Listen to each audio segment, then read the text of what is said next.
L'erreur fatale du frontalier. Il y a un sujet dont personne ne parle et qui pourtant peut coûter très cher à la plupart d'entre nous.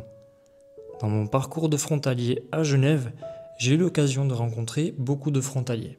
D'ailleurs, essentiellement que des frontaliers.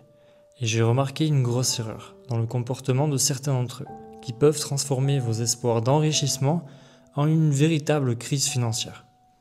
Car oui, si vous vous intéressez à venir travailler en Suisse, c'est essentiellement dans l'unique but d'augmenter vos revenus. Alors parlons ensemble de l'erreur qui peut détruire vos projets. L'augmentation de son train de vie suite à l'augmentation de ses revenus.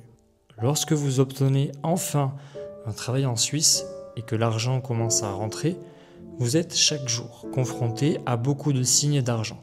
Comme nous sommes en Suisse, la plupart des gens ont de l'argent et donc des belles voitures. Dans la capitale horlogère qui est Genève, les gens ont des belles montres. Et instinctivement, vous pouvez être tenté, vous aussi, d'acheter des produits de luxe.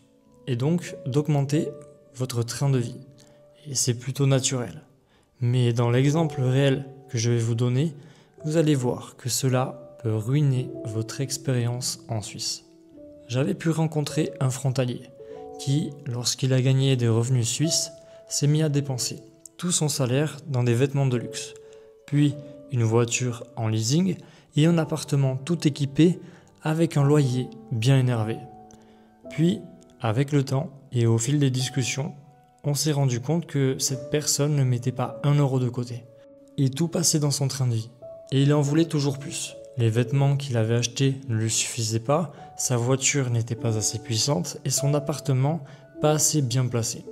Sauf qu'il était tiraillé, car il voulait toujours plus, mais que son salaire suisse, déjà conséquent, ne suffisait pas à entretenir son train de vie, à tel point qu'il demandait à son employeur de le payer un peu plus tôt, pour pouvoir assurer ses mensualités.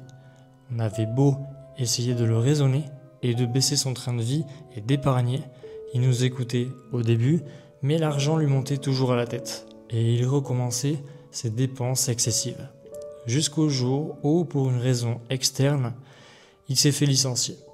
Il s'est retrouvé à devoir continuer à alimenter son train de vie onéreux sans aucune entrée d'argent.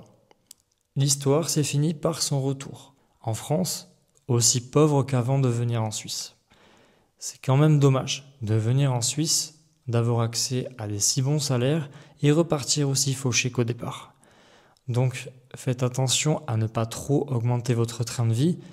Nous n'avons pas l'habitude, pour la plupart d'entre nous, d'avoir accès à des si gros salaires, donc l'idée de consommer peut nous tenter plus d'une fois, étant donné que nous en avons la possibilité. Mais hormis ça, il ne me reste qu'à vous dire merci la Suisse!